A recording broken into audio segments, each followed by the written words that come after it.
September 1943, Weingarten Camp, Missouri. Behind the razor-sharp barbed wire, Sergeant Giuseppe Martinelli pressed his weathered hands against the cold steel mesh, watching American children skip to school beyond the camp's perimeter. He had arrived expecting brutality, venom, perhaps even execution.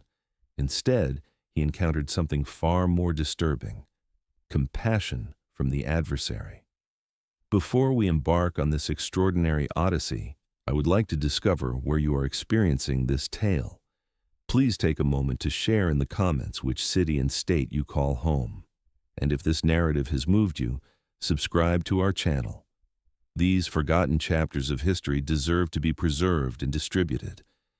The autumn gale swept across Missouri's vast plains in September 1943, bearing the acrid stench of distant foundries and announcing winter's early arrival. At Weingarten Camp, one of 700 prisoner-of-war facilities scattered throughout the United States, 2,470 Italian soldiers had just disembarked from cattle cars, still reeking of their previous livestock cargo. They stumbled onto American territory with hollow cheeks, vacant stares, and defeat's crushing weight pressing upon their shoulders like molten lead. Giuseppe Martinelli had kneaded dough in Naples until war summoned him to North Africa. Now, at 26, he found himself trapped behind American barbed wire, gripping a dented metal cup, wondering if his hands would ever touch flour again. The odyssey from Tunisia's battlefields consumed 3 agonizing months. First to an Algerian prisoner camp, then across the treacherous Atlantic aboard a Liberty ship crammed with 3,000 other captives, and finally on locomotives that thundered through landscapes so immense and verdant that many Italians pressed their faces against windows, unable to comprehend their eyes. "Madonna mia," whispered Private Antonio Rossi, Giuseppe's bunkmate, as they endured registration at the camp. "Behold this place. The Americans nourished their prisoners better than Mussolini fed his own soldiers." The truth was staggering and undeniable. The inaugural meal, savory stewed meat, pristine white bread, authentic coffee, and portions that seemed almost insulting in their abundance, caused many Italians to weep silently over their food. They had endured months on quarter rations, watching comrades perish from dysentery and malnutrition in North Africa's merciless desert. Now their captors offered more calories in a single day than they had received during an entire year of military service. Captain James Morrison, the camp commander, was a Methodist minister from Kansas who had volunteered for military duty after Pearl Harbor's devastation. He moved among the rows of new arrivals with an interpreter, explaining camp regulations in fractured Italian, supplementing his words with elaborate gestures. "You are prisoners, but you remain human beings," he declared, his words rippling through the silent multitude. "You will labor, you will follow commands, but you will be treated with dignity." The Italians exchanged bewildered glances. Where was the cruelty that fascist propaganda had promised them? Where were the torture chambers and starvation rations? Instead, they discovered barracks with genuine beds, a library, and even a modest chapel where they could pray. The cognitive dissonance was almost unbearable.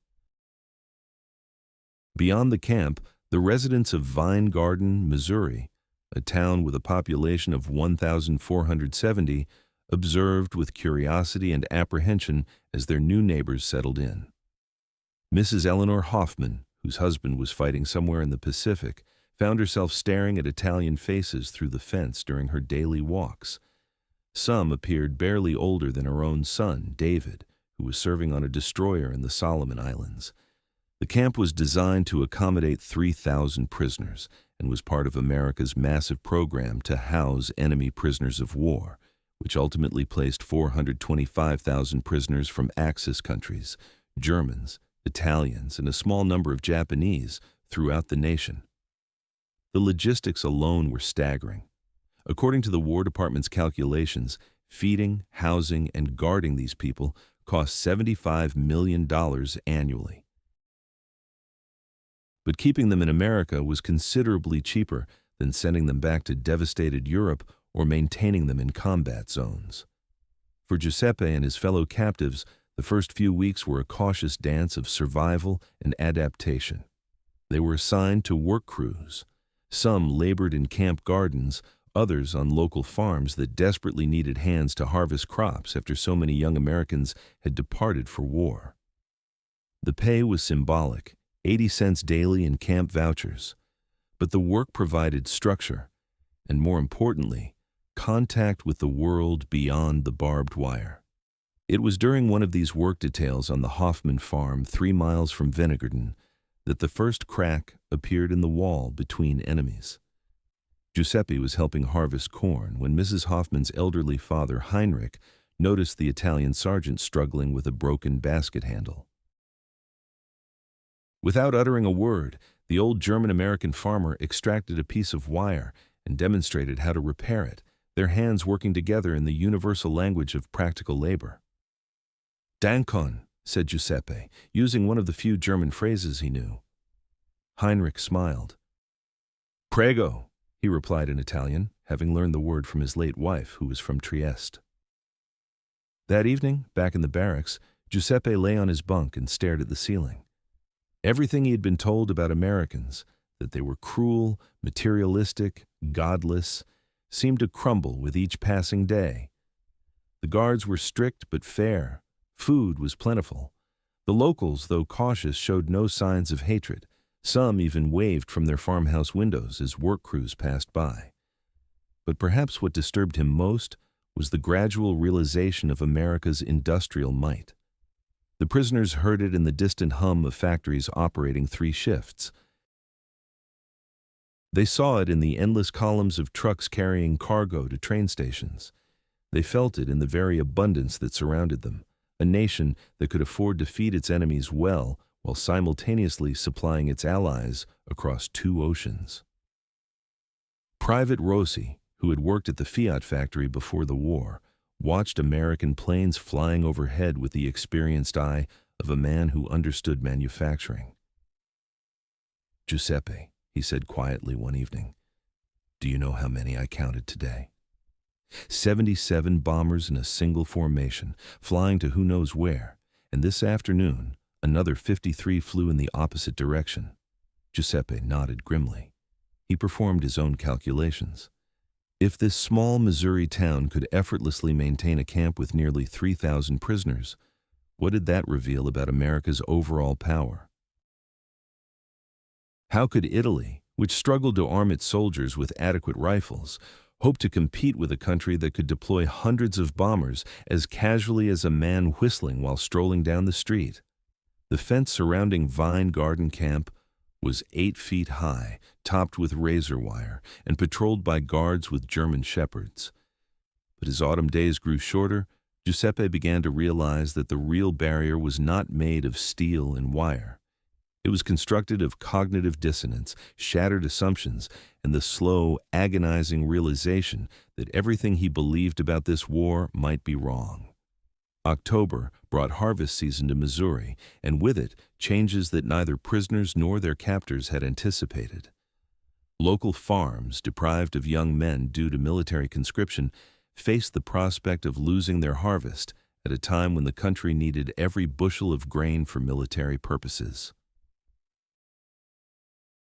The solution was to organize labor brigades that blurred the lines between captives and captors in ways the Geneva Convention never intended. Giuseppe found himself on the Morrison family farm, unrelated to the camp commander, where corn, soybean, and wheat fields stretched to the horizon under the Midwest's endless sky.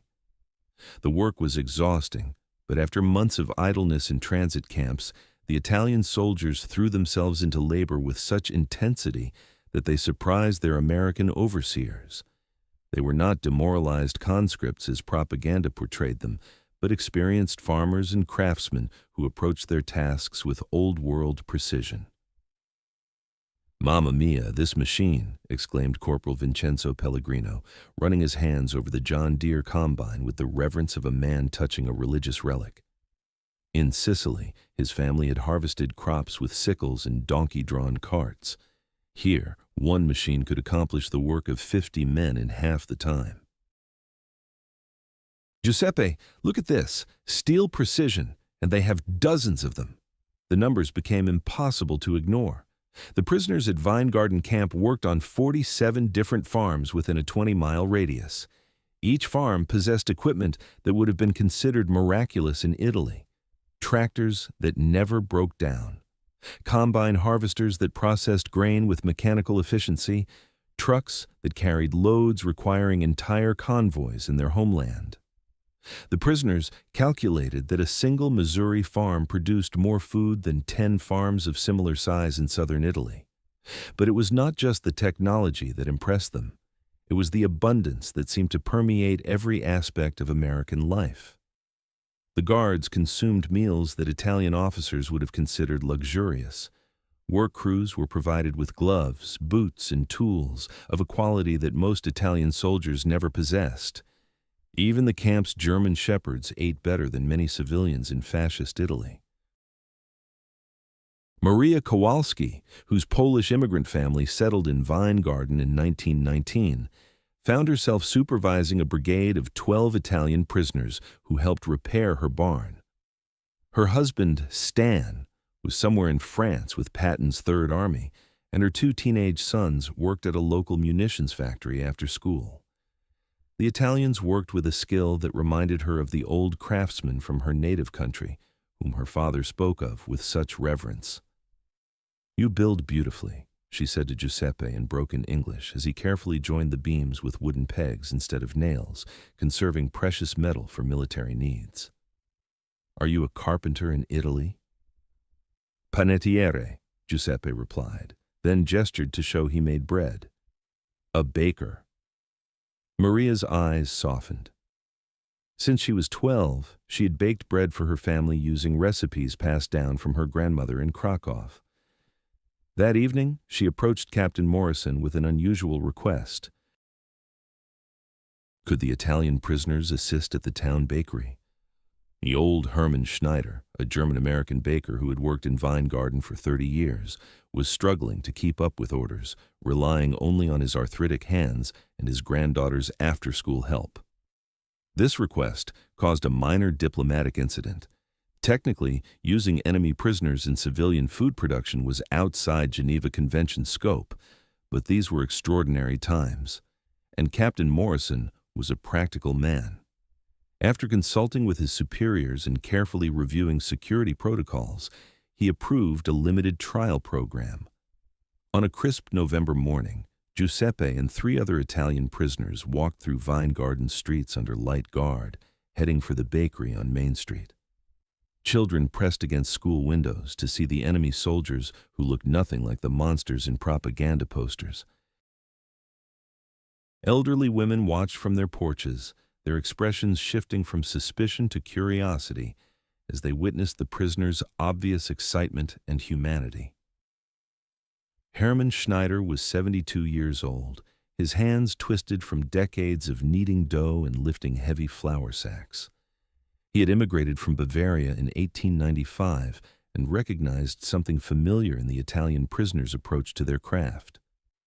Giuseppe tested the flour between his fingers, checking its protein content with the instinct of a man who had learned the craft from his father. Antonio examined the ovens with professional interest, noting their construction and calculating their capacity. "Good. Very good," Herman said approvingly, as Giuseppe formed a loaf with quick, deft movements. "Did you learn from your father?" "Si, from my father, and before him, from his father," replied Giuseppe with a heavy accent in English, which he had learned through the camp's educational programs. Within a week, the bakery's productivity had doubled. The Italian prisoners worked with a zeal that surprised everyone, including themselves. They weren't simply following orders or earning their daily wages in camp vouchers. They were practicing their craft, maintaining their dignity, and contributing to the community that had become their temporary home.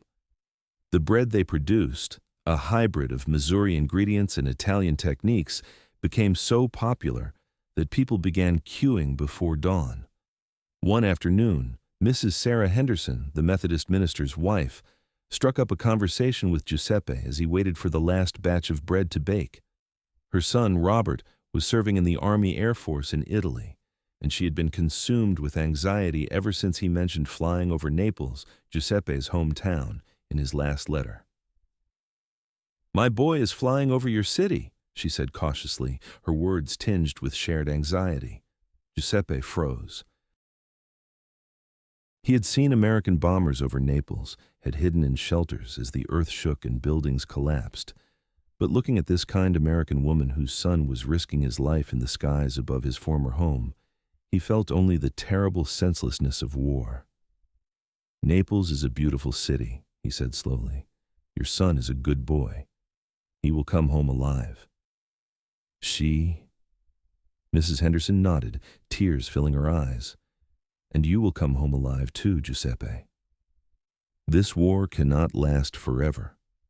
These conversations, repeated in dozens of variations throughout the camp and throughout the community, began to forge bonds that transcended national boundaries. Italian prisoners learned English from their guards and fellow prisoners. American families began to understand that enemy soldiers were not monsters, but young men far from home, caught up in the machinery of a war that seemed more senseless the closer they examined it. But beneath this growing friendship lay a darker realization that haunted Giuseppe during his long nights in Missouri. The numbers told a story that no amount of personal kindness could obscure. America was producing 96,000 aircraft annually, nearly 300 daily.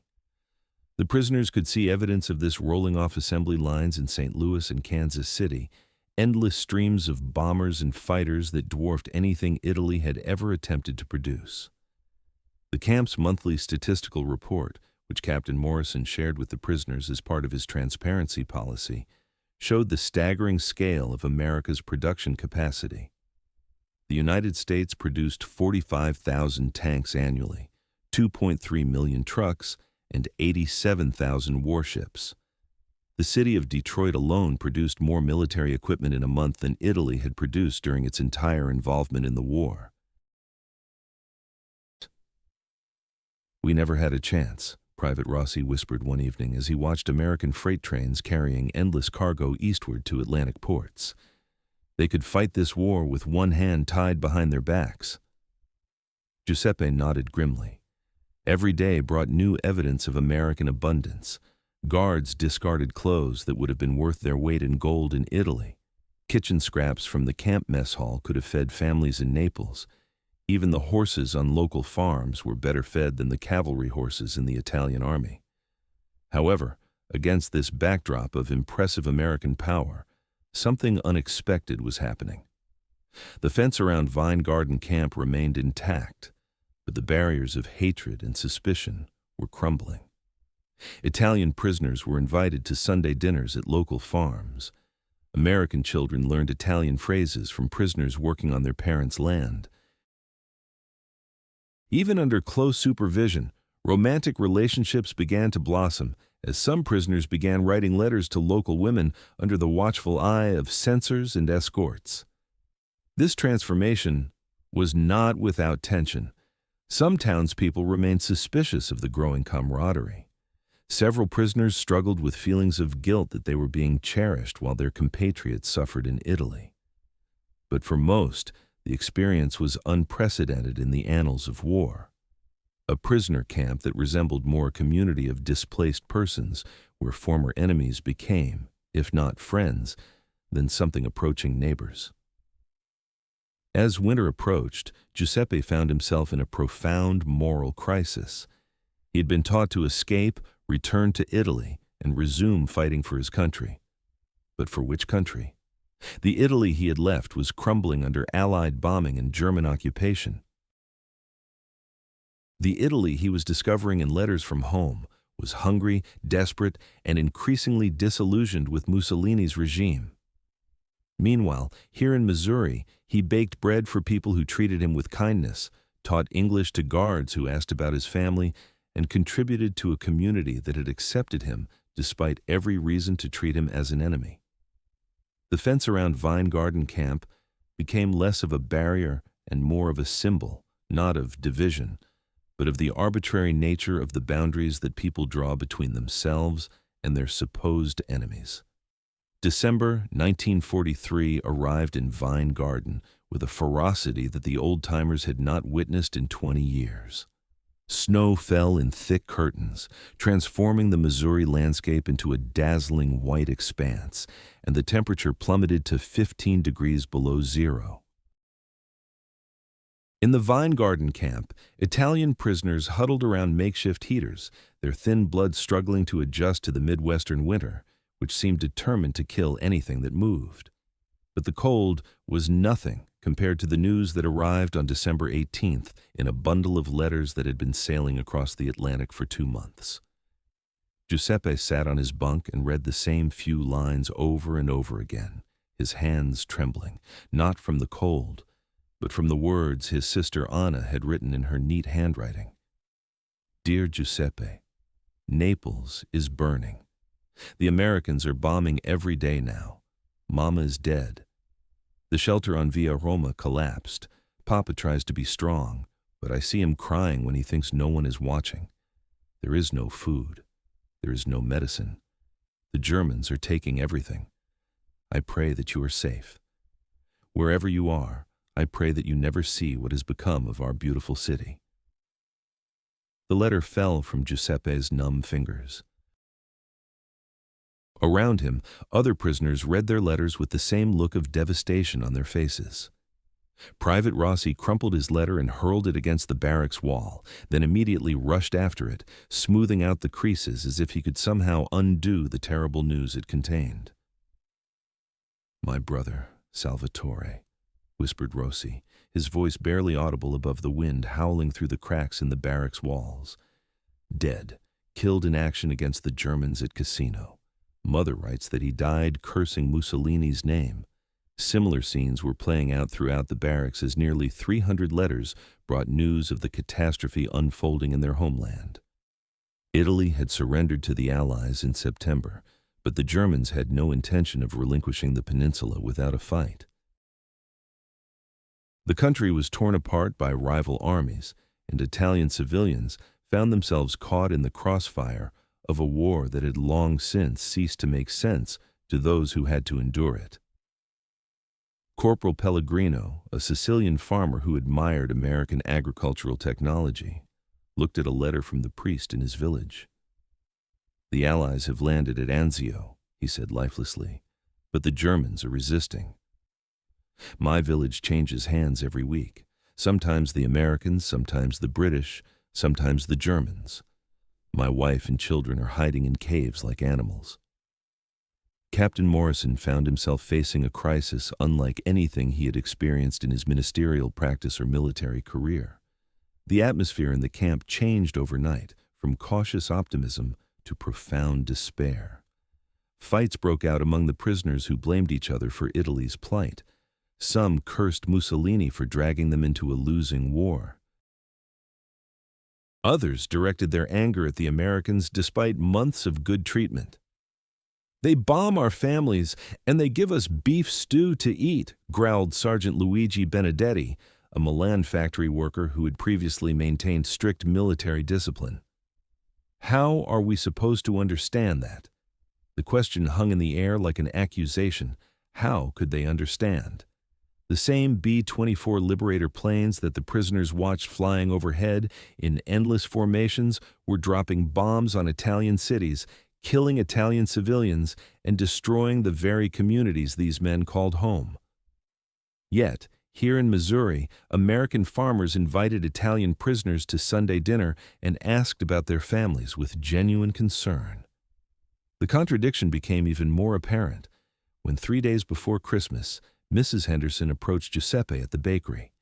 Her face beamed with joy as she shared the news that had arrived with the morning mail.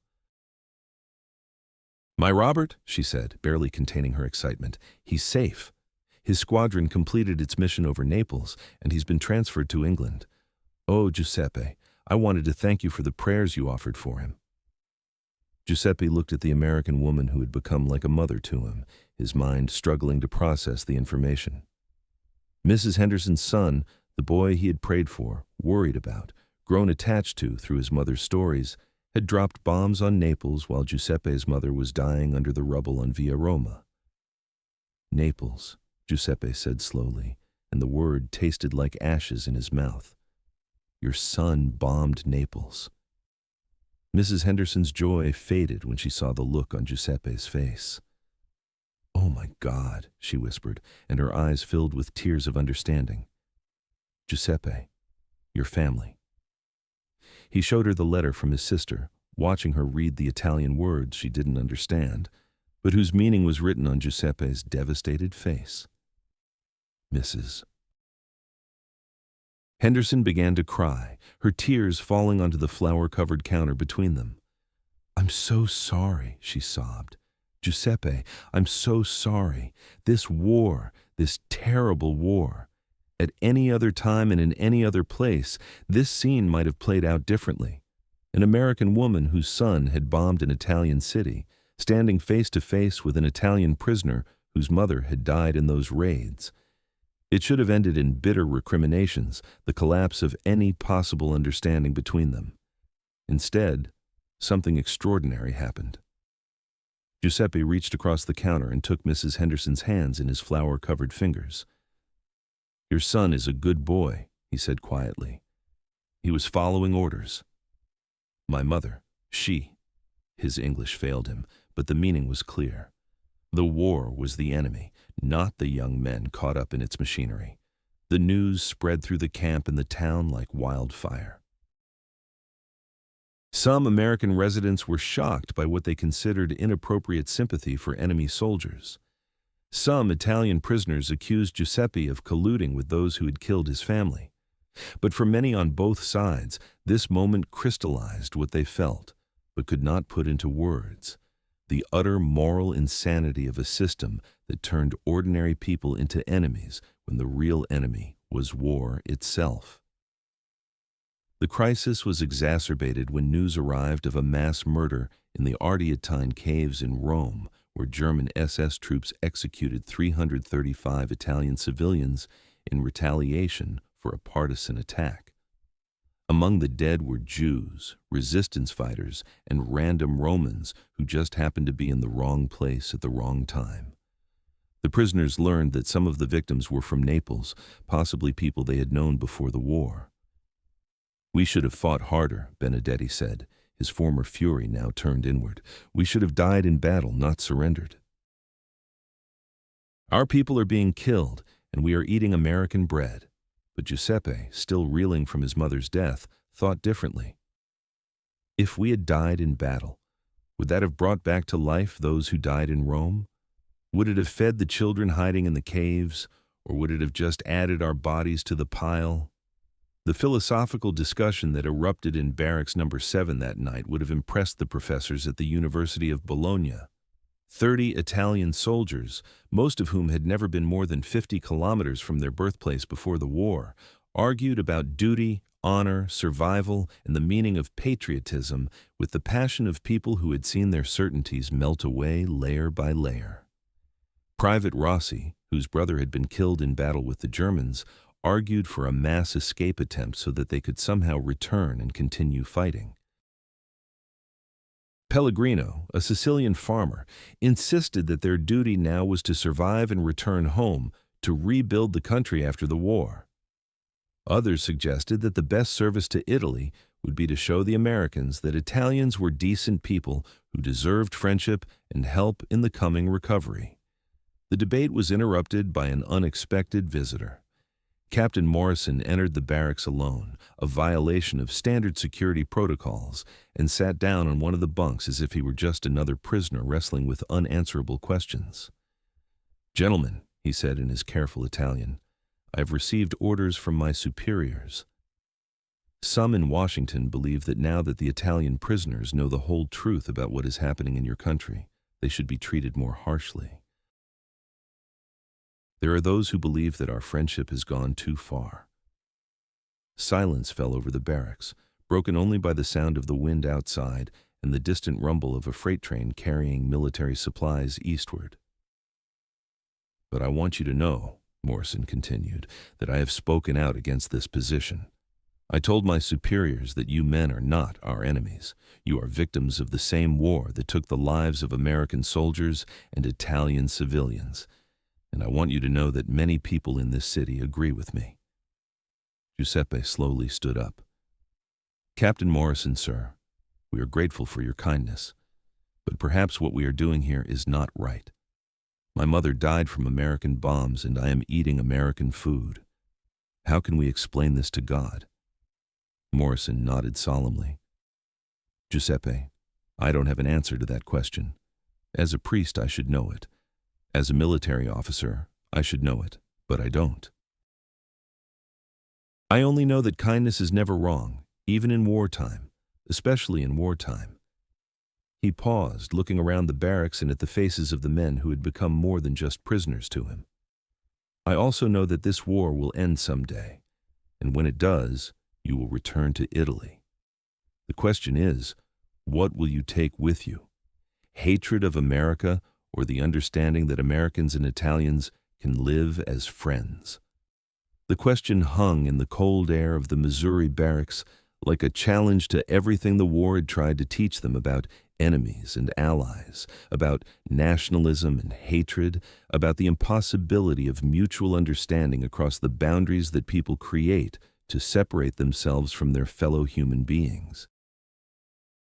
Outside, the December wind continued to howl across the prairies, carrying with it the sounds of a country at war. Factory sirens, train whistles, the distant rumble of planes heading for distant battles where young men would kill and die for ideals that seemed increasingly abstract to those who had experienced the simple human connections that had formed around Camp Vine Garden.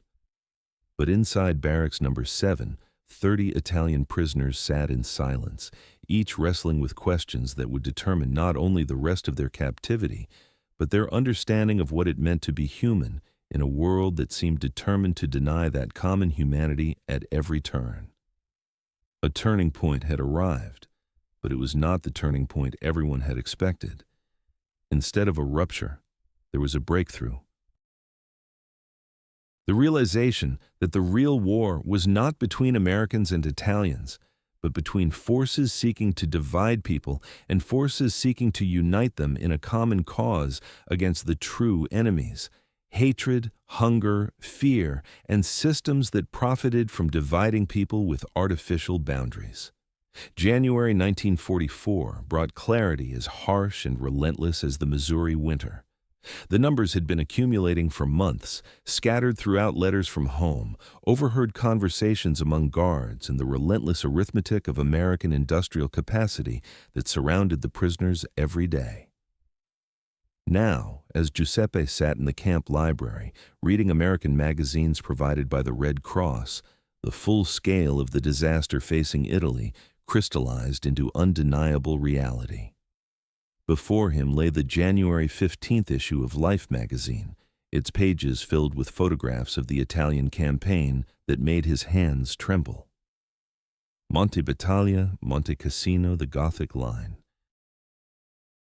American soldiers advanced through terrain that Giuseppe knew from childhood hikes, their faces grimly determined as they fought on ground that had become a meat grinder for both sides.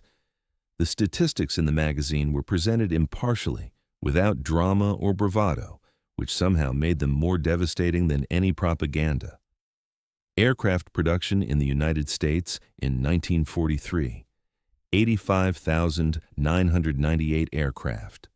Production in Germany, 24,870. Production in Italy, 967. This figure struck Giuseppe like a physical blow. Italy produced fewer aircraft in a whole year than America did in 4 days. He thought of his cousin Marco, who had proudly written about joining the Regia Aeronautica, about training on outdated CR-42 biplanes, while American pilots were learning to fly P-51 Mustangs, which could outrun, outfly, and defeat any Italian Air Force aircraft in combat. An hour later, Private Rossi found him there, still staring at the magazine with the expression of a man confronted with his own mortality. "What's the matter, Giuseppe?" Instead of answering, Giuseppe turned the pages, showing his friend photographs of American factories stretching to the horizon. The Willow Run plant in Michigan, where Ford produced one B-24 Liberator bomber per hour. The Kaiser shipyards in California, where Liberty ships were launched at a rate of 3 per day. The massive steel mills of Pennsylvania and Ohio, where the furnaces burned day and night, feeding an industrial machine that dwarfed anything Europe had ever seen.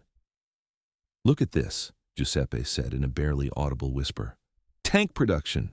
In 1943, they produced 29,497 Sherman tanks. Germany produced 5,666. Italy—" He couldn't finish the sentence. Tank production in Italy was so pitiful that the magazine didn't even bother to list it. The realization that had been growing for months finally crystallized. Italy had never participated in the war. It had participated in a massacre, a one-sided destruction so complete that to call it a military conflict was almost an insult to the concept of war. The Italian army had entered the fray against the combined industrial might of America, Britain, and the Soviet Union, armed with equipment that belonged in a museum and strategies that belonged in a previous war. Corporal Pellegrino joined them, carrying his own letter of destruction. In her last letter, his wife described the retreat of German troops through Sicily, the requisitioning of livestock and grain that Sicilian farmers desperately needed to survive. "They are taking everything," she wrote. "The Americans, when they came, paid for what they needed. The Germans take everything and leave only curses behind." "My village," Pellegrino said slowly, "was occupied by Italian troops, German troops, American troops, and British troops. 4 different armies in 8 months. Do you know what my wife says? She says the Americans were the kindest. They gave the children candy. They paid fair prices. They tried to speak Italian." He laughed bitterly. "Our allies were our worst enemies. Our enemies were our saviors."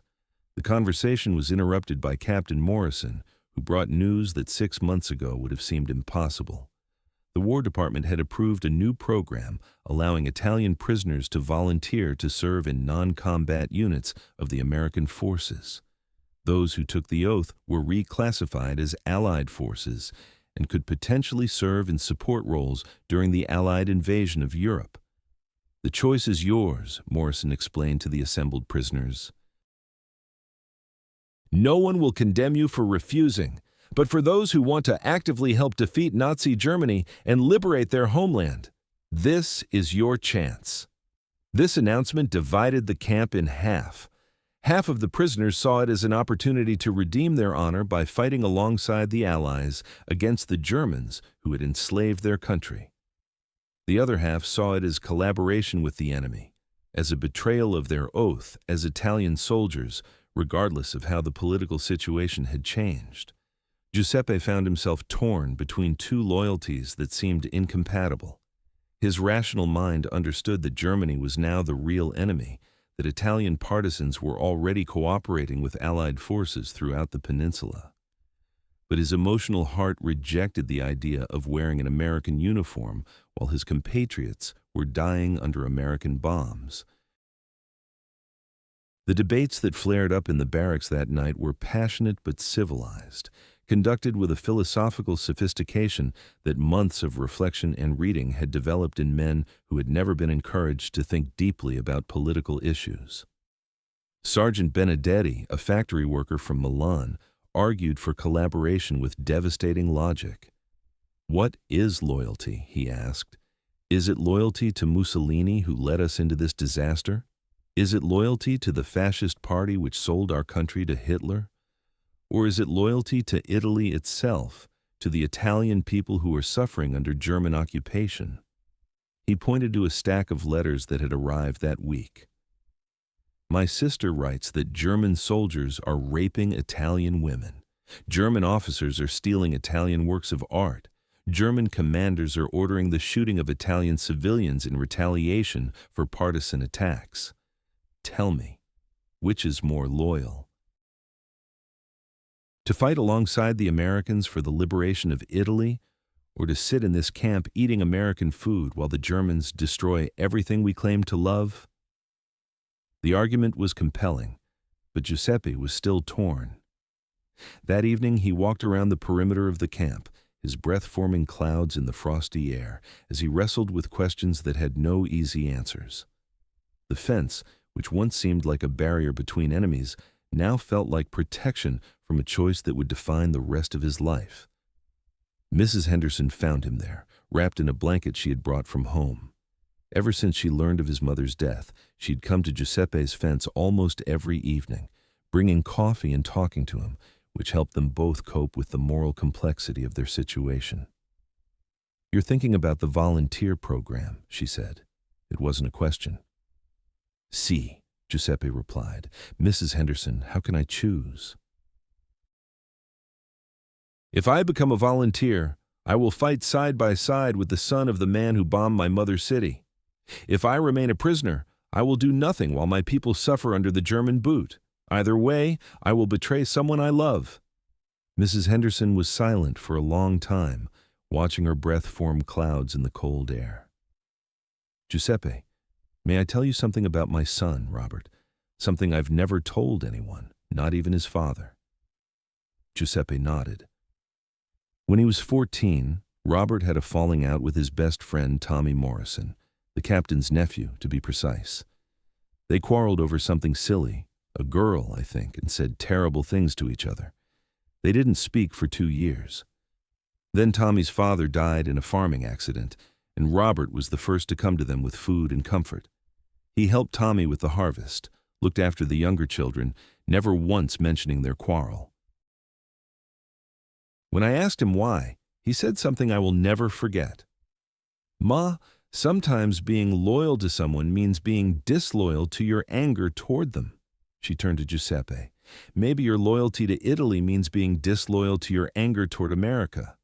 Maybe helping to defeat Germany is the most Italian thing you can do, no matter who you have to work with to do it." This wisdom struck Giuseppe like a revelation. All these months he had thought of choosing sides as if the war were a simple confrontation between Italians and Americans. But the real war, the one that mattered, was between the forces of human decency and the forces of cruelty and oppression. The Germans in Italy weren't just occupying territory.